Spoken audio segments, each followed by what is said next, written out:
हाल ही में चीन ने ताइवान को घातक हथियार बेचने पर अमेरिका की 3 बड़ी हथियार निर्माता company Boeing defence, Lockheed Martin और रैथियोन पर चीन में व्यापार करने पर बैन लगा दिया, जिसके जवाब में एक बार फिर अमेरिका ने चीन की कार्रवाई की परवाह न करते हुए ताइवान को 2.37 अरब डॉलर की बेहद घातक हार्पून मिसाइलों की डील को भी मंजूरी दे दी, जिसे सुनकर चीन के पैरों तले से खिसका हुआ ताइवान शायद अब उसके सपने में से भी खिसक जाए।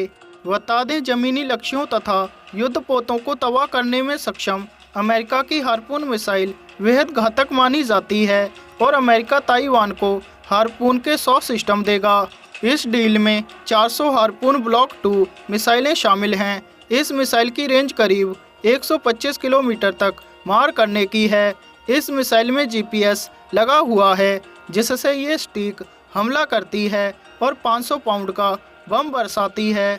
इससे तटीय रक्षा ठिकानों, सतह से हवा में मार करने वाली मिसाइलों के ठिकानों, बंदरगाह पर खड़े जहाज़ों और औद्योगिक ठिकानों को एक ही झटके में तबाह किया जा सकता है। गौरतलब है कि चीनी विदेश मंत्रालय ने प्रतिबंध का ऐलान करते हुए कहा कि अमेरिका की बोइंग डिफेंस, लॉकहीड मार्टिन और रैथियोन अब चीन में कोई व्यापार नहीं कर पाएंगी, क्योंकि इन तीनों कंपनियों के बने हुए हथियारों को ही अमेरिका ने ताइवान को बेचा है।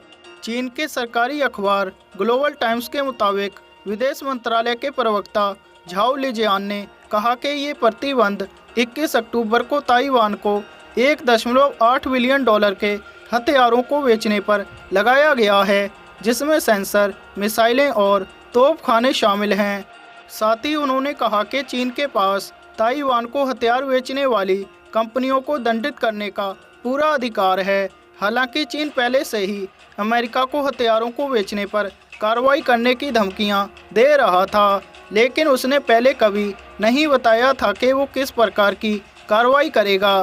फिर भी सैन्य मामलों के जानकारों का मानना था कि चीन भूलकर भी अमेरिका के साथ जंग की सोच भी नहीं सकता।